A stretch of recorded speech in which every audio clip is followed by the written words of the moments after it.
Então vamos lá, pessoal, respondendo a pergunta, eu vou conversar agora com vocês de 3 conceitos muito importantes para a gente entender aqui. Vou pegar aqui outro pincel que está acabando esse daqui. Então eu vou começar aqui falando com vocês sobre o próprio conceito de caloria, tá bom? Caloria, pessoal, é uma unidade de medida para energia. É um conceito que vem justamente da própria física, né? Se a gente fosse pegar, quando a gente pega um ml de água e para a gente aquecer esse 1 ml de água, né? Para a gente subir a temperatura de 15 graus para 16 graus, por exemplo, é necessário 1 caloria, né? Então é um conceito da física, só para deixar isso aqui citado, mas o foco é só entender que é uma unidade de medida para energia. E é uma unidade utilizada muito, não só no contexto dos carboidratos, mas no contexto dos alimentos em geral, para a gente entender o quê? Para a gente entender quanto de energia tem em cada alimento, se a gente fosse pensar assim, tá bom? Então, geralmente, até no próprio contexto alimentar, a gente não usa caloria, mas usa em si a própria quilocaloria, que corresponde 1 quilocaloria a 1000 calorias. Porque aqui, quando a gente está falando no contexto alimentar, a gente está falando de uma quantidade muito grande de energia. Então, acontece justamente o quê? Que a gente precisa usar essa unidade aqui mais apropriada, que é a quilocaloria, tá bom? Então, a caloria é uma unidade de medida para energia. Simples assim. E tem esse conceito mais da física que eu falei, mas não é o foco aqui. E entender o seguinte, isso é importante para a gente entender que 1 grama de carboidrato tem 4 quilocalorias. 1 grama de proteína tem 4 quilocalorias.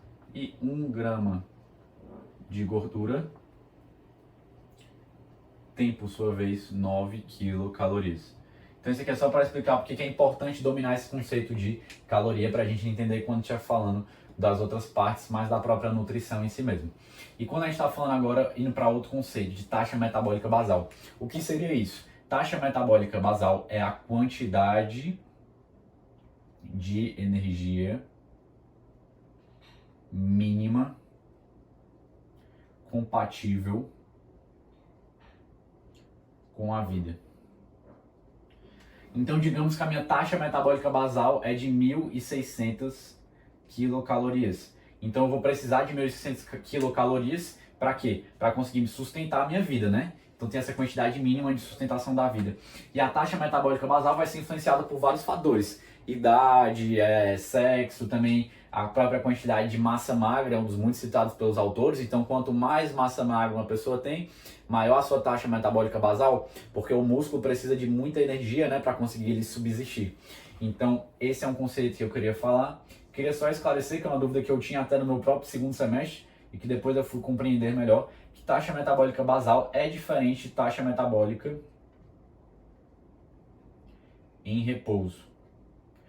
Então, às vezes se usa até como sinônimos, mas no sentido estrito, taxa metabólica em repouso é diferente de taxa metabólica basal.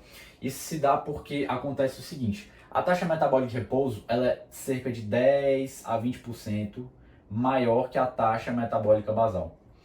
Isso porque a taxa metabólica basal ela tem um processo de aferição. Para a gente aferir a taxa metabólica basal, a gente pega uma pessoa. Então, pegar o Pedro e coloca numa sala em que não tem nenhuma alteração de temperatura, um ambiente super tranquilo, super calmo, para a gente conseguir ver exatamente qual é o mínimo mesmo. Então, a gente coloca aquele ambiente perfeito, aquele ambiente ideal. Já a taxa metabólica em repouso considera a pessoa em repouso, sem fazer nenhuma atividade, mas não tem tanto esses processos de, não, vamos colocar numa sala que não tem nenhuma alteração de temperatura, vamos cuidar do mínimo, para a gente ver qual é o mínimo. Não, a taxa de repouso, a gente vê o mínimo, assim, para necessário, mas a gente também não exclui todos esses fatores bem pequenininhos, como alteração de temperatura.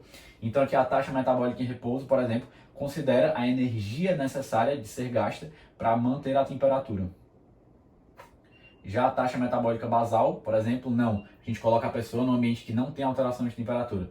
Isso até é um dos fatores que justifica o fato da taxa metabólica em repouso ser cerca de 10 a 20% maior que a própria taxa metabólica basal. Beleza? Então esse aqui é o conceito de taxa metabólica basal que eu queria focar, que é a quantidade de energia mínima compatível com a vida, e só fazer essa diferenciação bem rápida com a taxa metabólica em repouso, para vocês entenderem que a sentido estrito não é a mesma coisa, mas que na prática é praticamente igual, tá? Então tem uma alteração pequena, mas são muito similares. E agora vamos aqui para o terceiro e último conceito, que seria de efeito termogênico, que é o efeito termogênico, que significa nada mais nada menos do que a energia gasta para consumo, digestão e absorção dos alimentos. Então, quando eu consumo, seja uma carne no churrasco, um arroz, alguma coisa, o meu organismo faz o quê? O meu organismo precisa gastar uma energia para conseguir consumir esse alimento, mas também para digeri-lo e absorvê-lo. Isso entra muito na ideia do que a gente até viu em tudo até agora nas aulas, que é justamente para ver o transporte dos enterócitos, eu não preciso ter um gasto de energia ativo para que haja transporte, tanto de macronutrientes, mas também como eletrólitos, etc. E tudo isso entra mais ou menos aqui nessa conta, que é a conta do efeito termogênico. Então existem alimentos que são necessários mais energia para sofrer todo esse processo.